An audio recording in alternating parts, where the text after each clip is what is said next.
Welcome to episode 38 of the FoodGrads Podcast, the podcast where we explore careers in the food, beverage, and agricultural industries. I'm your host, Veronica Hislop, a molecular science graduate student and career partner with FoodGrads. This week on the podcast, I interviewed Jill Kersten, Senior Corporate Manager of Supply Chain Quality at Morton Salt Inc. The Morton Salt Company produces pantry salts for the kitchen, water softening salt for the home, ice melt solutions for the winter, and various other solutions to make consumer lives better. On this episode, Jill and I talked about quality and how it's managed throughout the supply chain, and how she helps to ensure that Morton Salt continues to produce high-quality salt. Jill told me about her unique pathway getting to where she is, starting with her engineering degree in manufacturing and working her way through different types of positions throughout her career. Before diving into that, though, Jill talked to me about how salt is manufactured and what they look for in high-quality salt. The science behind it is pretty cool, and I came out of this episode knowing a lot more about how salt is made. In addition to that, we talked about quality across the supply chain. Who's responsible for what do you look for, and how companies work together with suppliers to ensure that consumers stay safe at all parts of the chain. So if you are interested to learn more about careers in continuous improvement, food safety for more of that corporate level, or any of the things relating to Lean Six Sigma, then you don't want to miss this episode. So enough with that introduction. Let's get on to the show.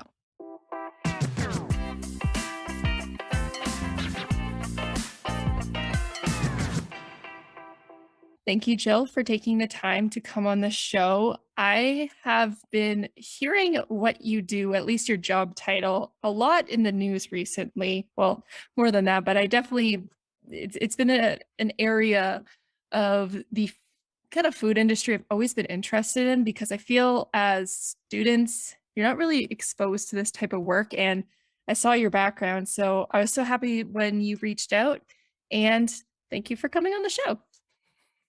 Great. Thanks. I'm happy to be here, Veronica.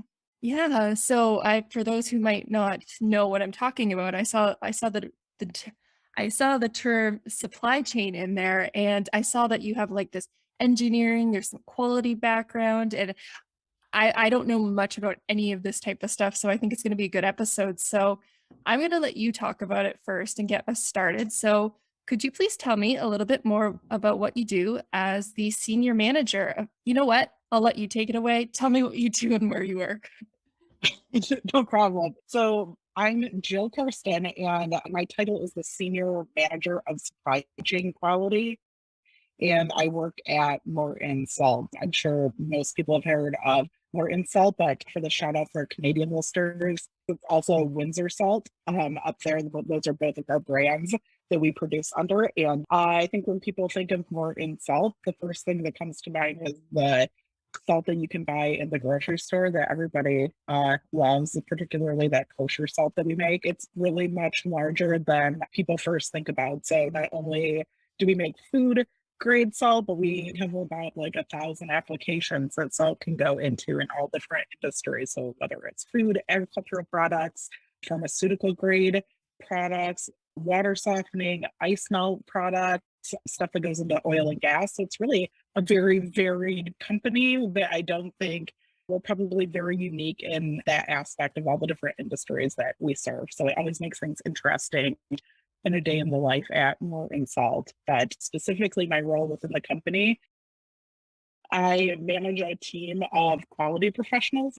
We make sure we oversee the quality assurance and food safety risk managed throughout our supply chain. So when we talk about the supply chain, we're talking about areas like our raw material and packaging suppliers, our contract manufacturers, our storage and distribution partners, our transportation partners, auditing of our internal facilities, our external facilities, as well, all the way to the other end of the supply chain, quality support to our customers.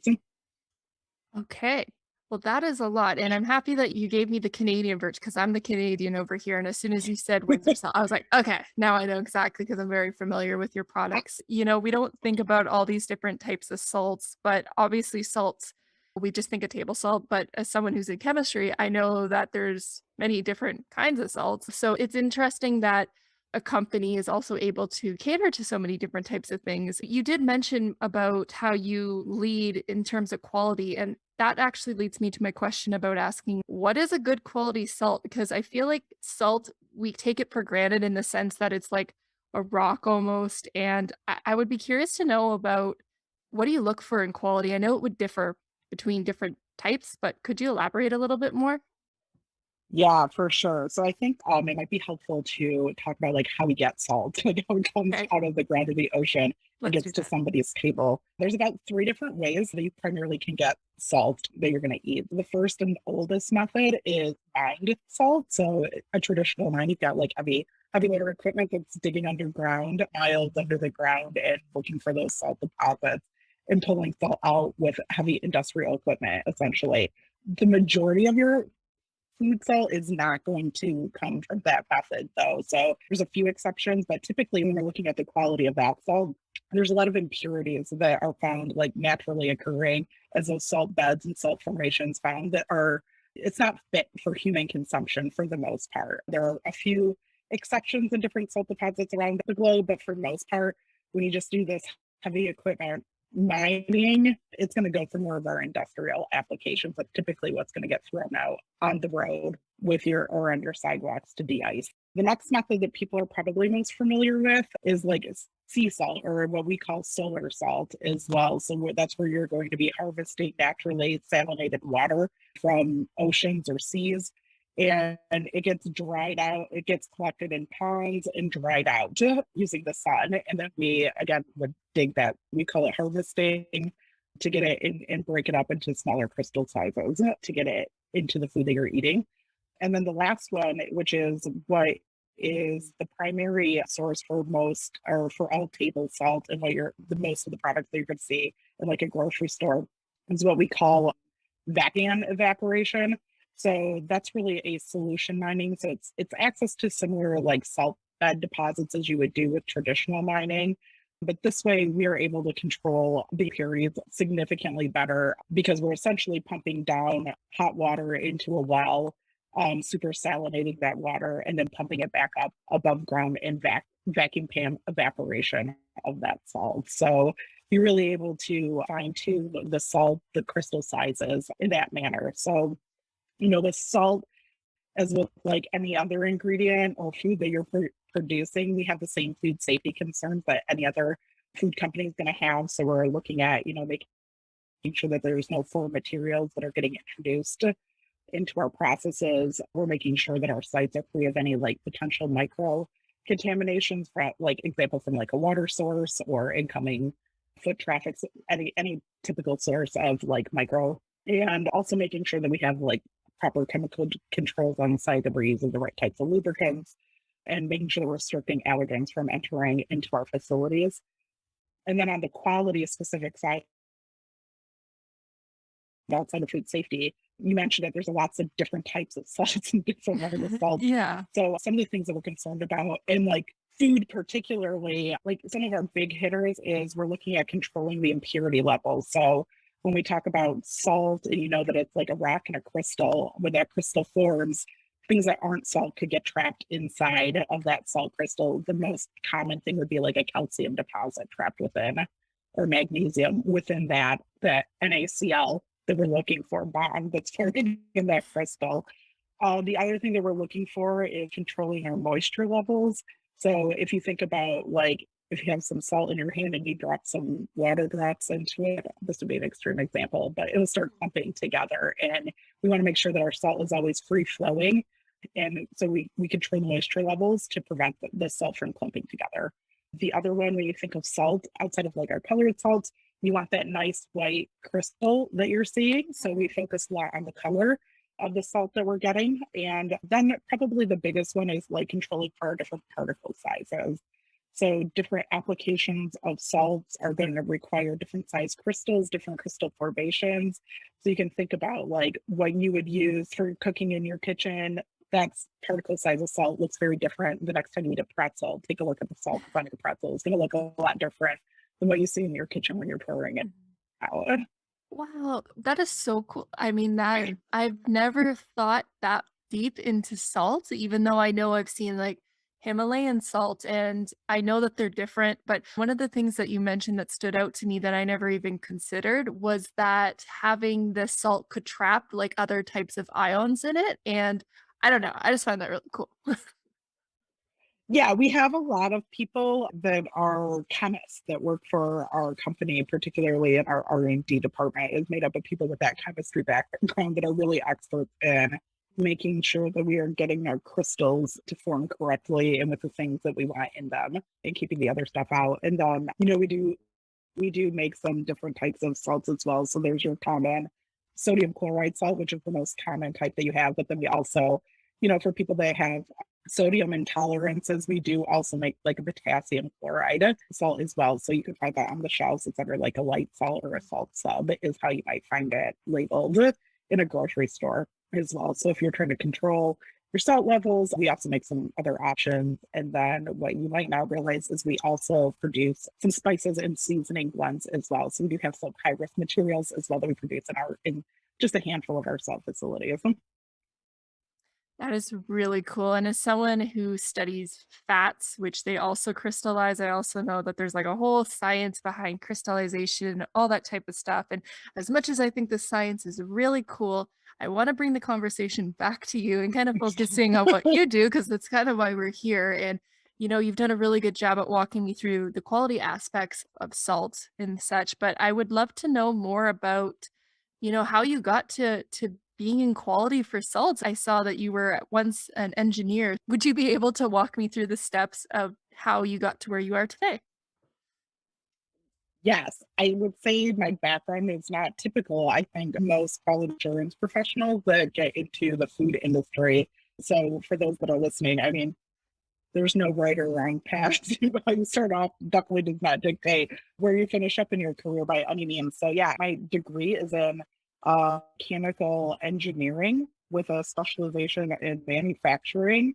I started out of college, I started working as a process engineer for 3M. So for those of you that are familiar with 3M, they're most famous for Scotch tape, post-it notes, things like that. And so in there, I started getting more into like continuous improvement techniques. So I worked at a couple of those different facilities and worked within the manufacturing sites, and then made a pivot from working in a consumer products company at 3M and moved over to Kraft Foods, where I continued working in this continuous improvement realm in our manufacturing site at Kraft Foods. And then it's kind of evolved from there, my role into the quality organization. So from working in the manufacturing site at Kraft Foods and putting in these continuous improvement projects, and opportunities opened up within our corporate offices to continue to roll these continuous improvement concepts out beyond our own manufacturing walls. So I started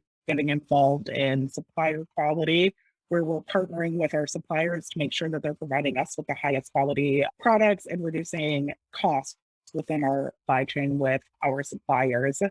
And then it kept going further down the quality rabbit hole. From there, I moved into our quality. So that supplier quality role was within our procurement organization, which I know in college I didn't know what procurement was coming from mechanical engineering.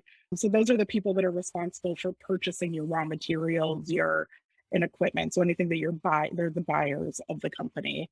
So then we moved it supplier quality over within our quality organ, which again was more making sure like that our suppliers are hitting the specifications that we wanted to get, so that the packaging components would run better on our equipment in our own internal facilities. And then I evolved into a role doing corrective and preventive action program management. So there was about a decade ago, there was a very massive overhaul of the legislation within the US for how the food industry regulates itself. And one of those was a stricter requirement for corrective and preventive action. So those are when something goes wrong in your facility, it's making sure that you're putting in effective steps to mitigate that problem from happening again in the future.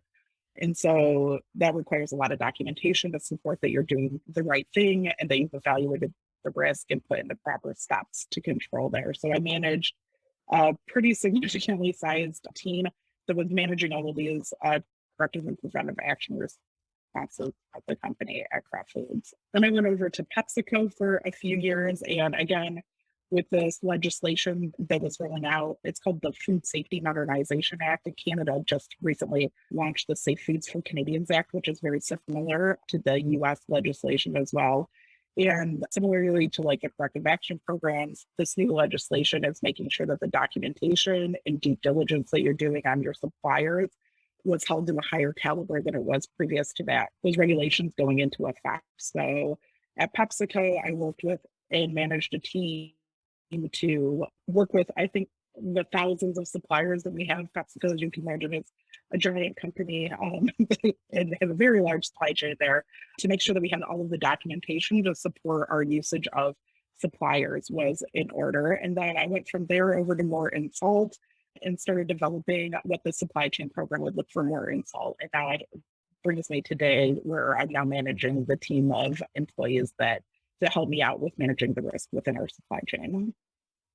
Wow, that is really interesting. So, coming like I said, coming from that engineering background to this, but I think it just highlights as well how much there is going on in the background of keeping food and just general products safe that as maybe the average consumer might not realize is behind there and how much things are trying to take place and are continuously evolving to again keep people safe. There's a lot of roles out there, I think, that could fulfill them, and people just don't know they exist. Yeah, for sure. And, I think like probably most people, when they think about like quality assurance within the food industry, are thinking of like the lab professionals or the quality manager at the manufacturing site itself. And they certainly play a critical role, right, of keeping food safe and making sure that the things are done day to day to produce that food. But, there are lots of hazards that can occur, like when you're transporting food as well. So, like making sure that seals have been placed on trucks so that there's nobody that's tampering with the safe product that's been put in place. On the supplier side, it's making sure, let's take like a micro hazard, for example. My favorite one is peanuts to use. And there, like Mhm. salmonella is a good risk within raw peanuts. And so like your supplier quality program is making sure that there's a clear understanding of who's controlling that salmonella hazard. Is it the supplier or is it our own internal site? And if it's the supplier, making sure that we're validating that they're doing the proper pathogen reduction steps so that when we take it in, we have the right information on our certificate of analysis and that our plants feel confident that our suppliers put in the correct steps to mitigate the hazard so that we can use it without having to put our own kill step in on that peanut. And then all the way up to the customer as well. So then we have like storage and distribution after we've made the product. And so it's making sure that our warehouses are storing our food in safe manner so that they're not storing it next to hazardous material, that they have pest control programs in place at our warehouses. And then, as much as you hope that you did everything right when you made that product, inevitably there's still some hiccups along the way. And my team gets to interact with our customers. So salt is an ingredient in almost everything that we eat. So we sell salt to essentially pretty much every manufacturer that's out there. And, we have to help them to make sure that we're either providing them the right product or respond to the quality issues they might be having when they receive that material when there has been some hiccup within the supply chain to get them less than perfect materials. Yeah, and what I'm thinking about as well is that handoff of ingredients, like you were just mentioning, that where does the line go between it becomes not saying problem because that's not the word I want to use, but just like that handoff of ingredients as it follows through the supply chain. Who is supposed to take responsibility if something were to come wrong, or who is ensuring that transportation in the in between steps? And I guess working in the preventative action and in the supply chain, like that's your goal is to make sure that those in between steps. Yeah, and I think one of the things that I'm involved with, which I think probably people would never think that this is even a job coming out of college, but one of the aspects of my role is, as you talked about, making sure that people know what they're accountable for. And that goes all the way into our contracts that we have with our third parties, with our suppliers and our customers, to make sure that we're outlining exactly what people are expected to do, what our interaction is in between each other on communication, and really like where does that ownership start and stop between those parties on the hands-off. So I'm pretty involved when we do any new business partnerships. I will review the contracts to make sure that our quality terms are all outlined and that everybody's on board with an understanding of how we're going to operate. And then also, this is where I don't know that I touched on this yet, but I also oversee a quality auditing team. So that audits both our internal sites to make sure that we're following our own policies and procedures, but then also we're talking about our contract manufacturers or our suppliers or third party warehouses, that they are also putting in their same similar programs and procedures to make sure that they're meeting our quality terms and expectations as well. Okay. And I'm just trying to visualize this from just an outsider's perspective of how this looks, because this sounds like there is a lot of, eventually it could start to look like data. But I guess I'm just trying to say, like, how do you organize or how do you keep track of so many different sites? Like, is there software programs that help? I guess you have a team that helps, but could you just maybe talk a little bit more about that? Yeah, there definitely are. So there are a lot of, for like supplier quality management, there's a couple options on how you keep track of like the number of suppliers. So for smaller companies or medium to smaller size-ish companies like at More Info, we do a lot of it in just like homegrown programs that we've developed because it's not an outrageous number of suppliers to manage. So we can manage it through spreadsheets, and like we use Microsoft Teams, so they have like some databases as well as some more formal like quality management systems where we can store our documents to keep everything filed. The larger companies that I've worked with, they have more commercially available supplier quality management tools where they can tie. They're very cool. They have the ability to like take the raw material that you're producing, so your finished product that you're producing, tie it to all the raw materials that went in there, tie that to all the specifications, tie to that raw material so that you can make sure that everything is connected to each other and you know exactly what's being used for to make what product and exactly where it's coming from within the supply chain of who's making it as well. So they definitely have tools out there to help larger size. I mean, they're helpful for small companies as Mhm. well, but definitely are essential when you get into these organizations where you have thousands of suppliers. Like it's really cumbersome to deal with on an Excel spreadsheet, I could imagine. for And example. yeah, I could imagine. Like, I don't even, you know what? I can imagine it. I don't even want with how much complicated something like that is. But and it makes me wonder, like, what kept you going into quality and like, what do you enjoy about your job now that's made you stay in this area? Yeah, I think it was, I got my foot into quality really working with our suppliers. And I think what was exciting about that is just the portions of the organization that you get exposed to. So when I was in our plants, like obviously there's a strong operations presence and you're working with the operations team that are running the plant. Within the supplier quality realm, though, I really get pulled into a lot of different departments to help them meet their goals. So it could be with our marketing and brand team when they're wanting to launch a new product. I'm able to help support them and evaluate the raw materials that are going in there to make sure that we are evaluating our products and that they're going to meet our consumer needs when we launch them. I, I work very closely with our sales team. So when we're supporting our customers, I get to interact with our customer side.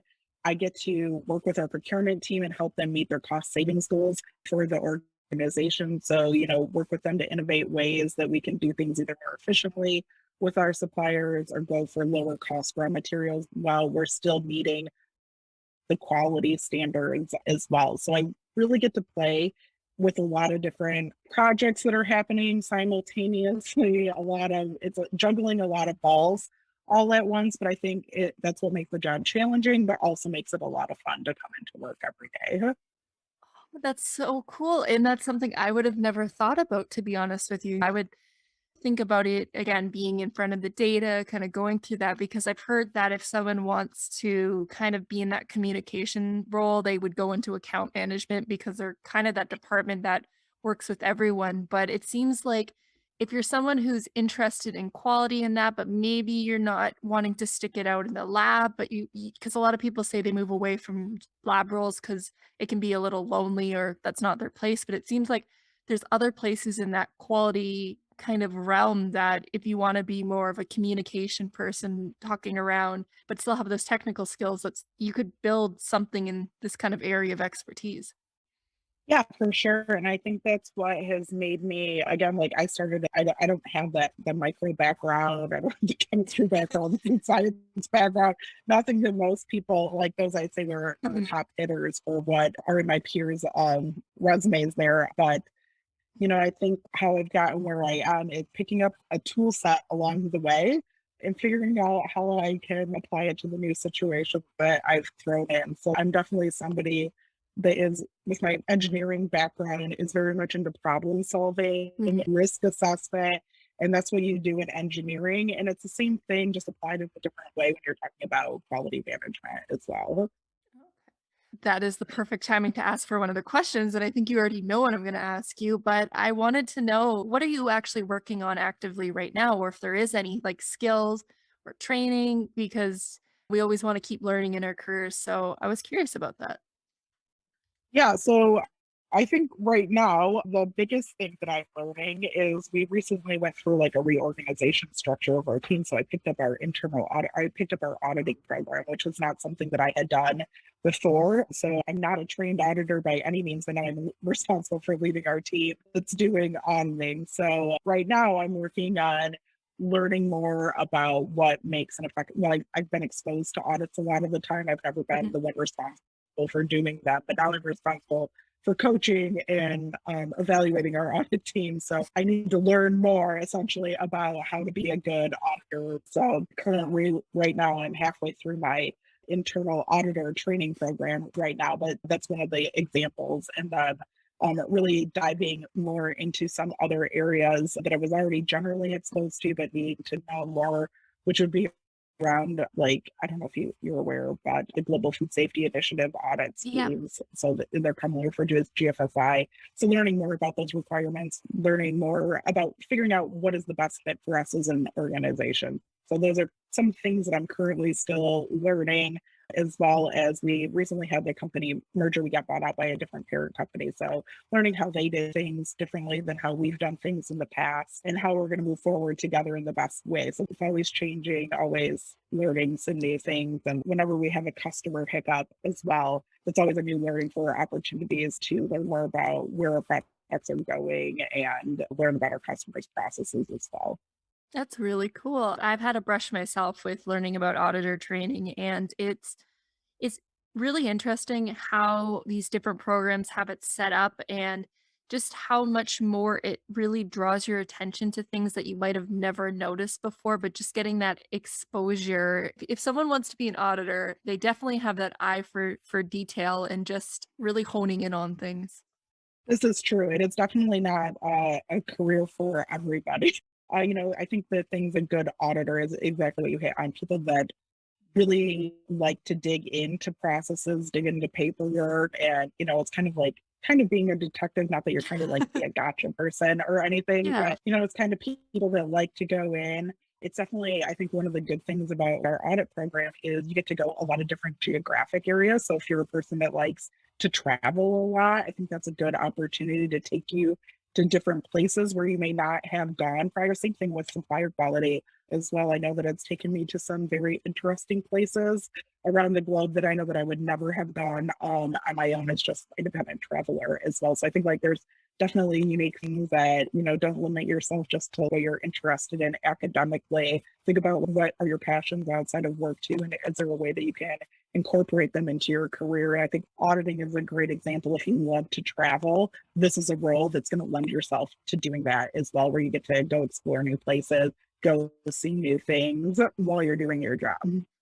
That's a really good point, and I've also heard that as well, and I know that they're also actively looking for a lot of auditors right now because traveling's not for everyone, but and it would Mhm. expose you to so many different people and, like, how inherently different places, seemingly are supposed to be doing the same thing, but they have their different ways of doing it, and just you would really globally start to just get accustomed to all these new experiences. But I like you saying it's a detective thing because that is a fun way of looking at it because it is. Yeah, right. And like ultimately, I'm gonna give auditors like a bad rap because I think Yes. sometimes they do of like they're not here to be the police, right? Like we always say the point of the audit is to learn and do better versus a gotcha. Yeah, I've definitely heard that because I know when I was working in quality and it was my first time going through an audit, it is the people like for someone who's brand new to this experience, it's like, oh my God, like you're worried that they're trying to like get you, but they're not. They're there to help support you do better and ultimately just ensure that people are safe. Like that is the point of the job. It is exactly. It's definitely an interesting role, and I have some really good long-term auditors that are on my team that are teaching me as well as I help coach them. So Ah, that's always good to have really good support and have multiple of them, so that's even better. So we've been talking as well about that skill, and I couldn't not ask you about this because I have written about this and I have not fully understood what the heck I'm talking about. But one of the things that I noticed is that you have an L6S black belt, and I know that has to do with continuous improvement. But then after that, I have no clue. Would you be able to explain to me a little bit more what that actually is? happy to do it. So L success, which in black belt, you're like, what is this like some martial arts thing? I don't. Yeah. I came across this in my internship the first time, and I was like, what are these people?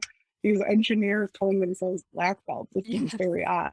Yeah. So L success stands for Lean Six Sigma, and they're really like it's really a set of to describe it best a set of tools and a way of assessing problems to make sure that you're delivering consistent products in the most efficient way that you can do. So, when you talk about lean, it's really like looking at your flow of goods and making sure that you're taking out one of the terms that you'll hear the most, like when you're talking about lean, is like non-value added activities. So they're like you're touching something multiple times where you could have done it just touching it once, or you're doing something that doesn't need to be done at all, or you're moving something across your factory floor and it's taking you 10 steps when if you just put it here, it would take you five and you could do it in half the amount of time. So that's really what like the lean portion is looking at is how can you make your process as short as possible. Does that make sense? Yeah, that makes a lot more sense. Okay. And then when you talk about Six Sigma, it's more looking at the product specifically and how can you make it as consistent as possible. So you're going to try to drive out the variation in your processes so that you're, like the out of spec products, you're reducing the amount that are going on there. So if you think about like Six Sigma in its like purest term, it's really a statistical term. So if you're thinking about like those bell-shaped curves and a sigma is one standard deviation going out, you're trying to reduce the amount where your products are falling within there so that you can get six standard deviations between where you're producing and where the specification is. If that makes sense. It's very stat heavy. Stat nerds get all You know, involved in you all in Six Sigma. So okay, to be honest, I'm happy you gave me that little nerdy type because now it makes total sense to me because now I actually understand what the heck the sigma's coming from. I don't know why I was thinking it's like some like Greek in the sense of different college houses have like they yeah.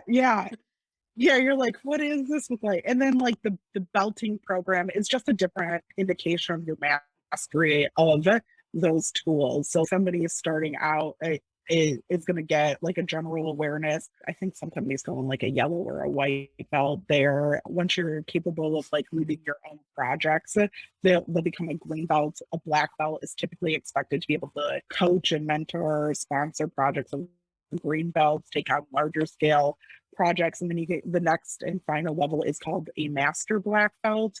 And they're really typically working at like an enterprise level. So like the corporate level of looking at larger scale projects where green belt and black belt projects would support that.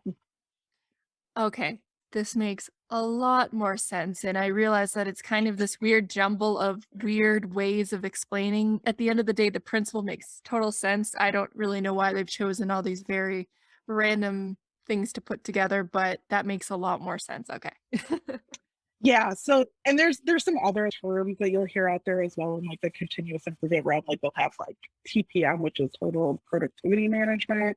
There are different spins on how you want to approach problems. But like the takeaway is it's essentially like a set of tools to make things consistently and efficiently as possible.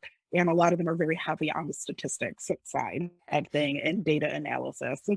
Okay. How did you become aware of this? And how important would it be for someone who wants to go into continuous improvement that they get it? I guess I'm just thinking from a student's perspective, if they should try to pick this up or get the certification.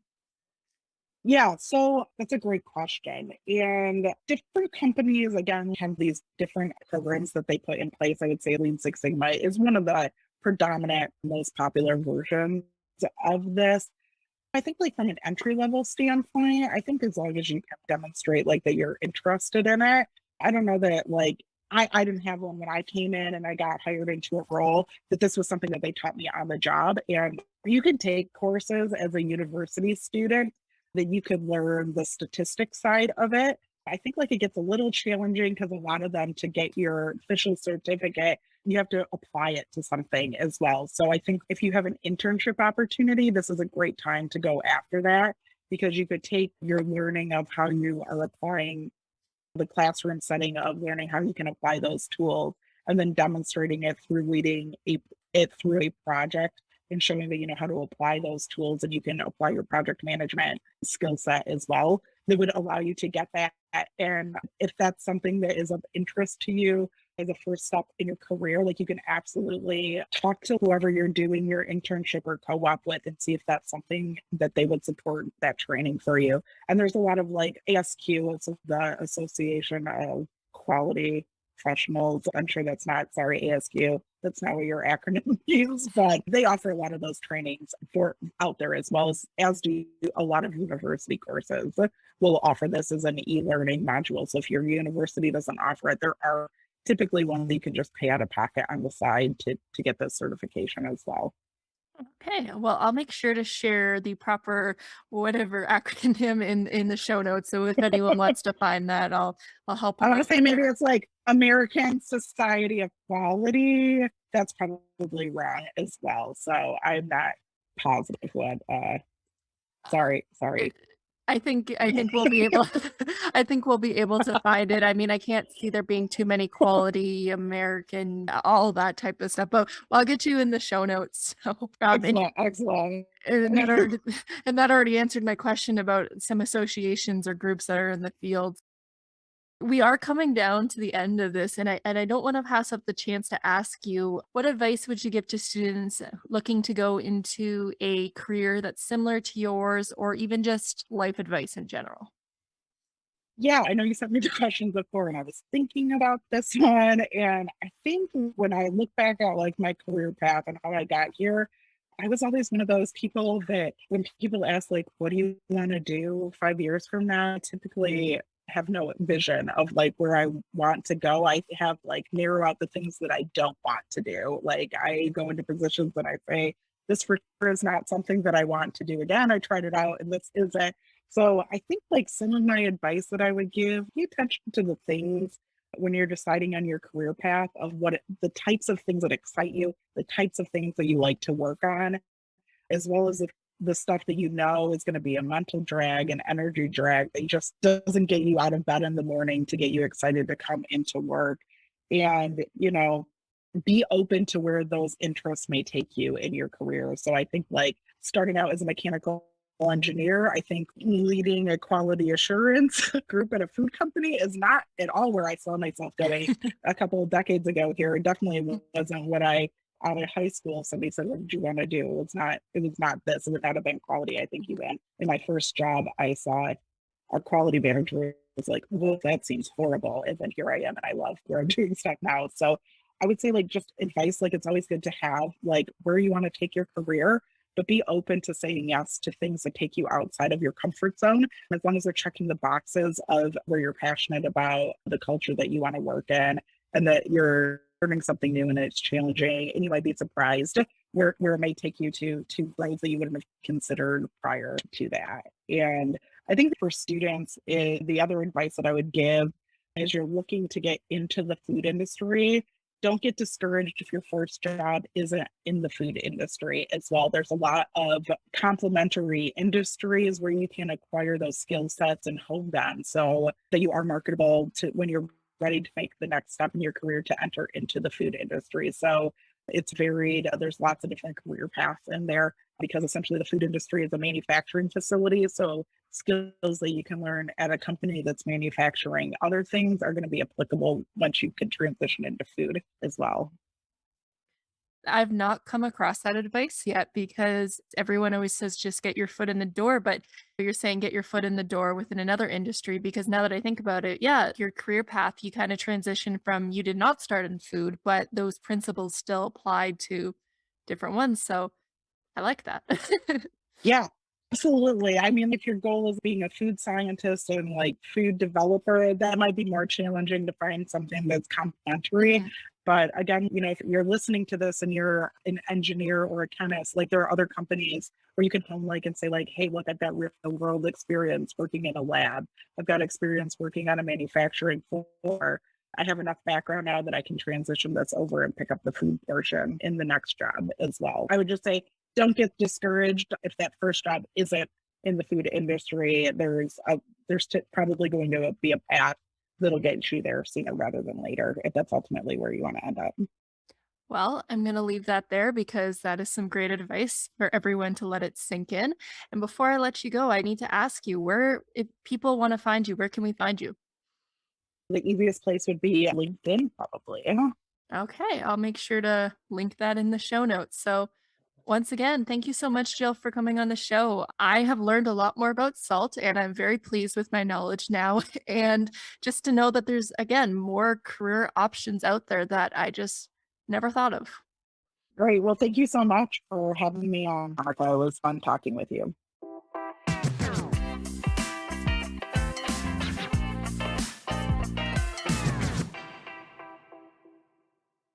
That was episode 38 of the FoodGrads Podcast. All the notes to this podcast can be found on the FoodGrads homepage by clicking on the Student and Grads tab there. There, you can find any notes to post over future episodes. Do you know anyone you would like me to interview on the show? Perhaps yourself? Or maybe a specific career path you would like me to explore? Then reach out and let me know. You can contact me at veronica@foodgrads.com or any of the FoodGrads social media channels. Hope to hear from you. That was a great episode. When writing the FoodGrads career guide, I knew generally what continuous improvement was, but nothing really in depth. So I really appreciated Jill filling up these gaps that I've had because it just makes me realize how important of a career it is and just so many places that you could really take it and come from your different like backgrounds or jobs or all that type of stuff. So it was really cool to learn about that. And not only that, just thinking about how cool it is about where salt comes from. We take it for granted because of how readily available it is, but we should take some time to really think about it because it's pretty amazing. And not only that, it's a product that has to go through the supply chain just like any other, and quality and safety have to be ensured for consumers. It's good to know that there are people out there like Jill helping to keep our food chain safe, even if we don't even realize that it's happening. So there you go, a potential future career path for those that are interested in food safety. So maybe consider it. Anyways, that's it for this week's episode. Thank you everyone so much for listening, and I will see you next time.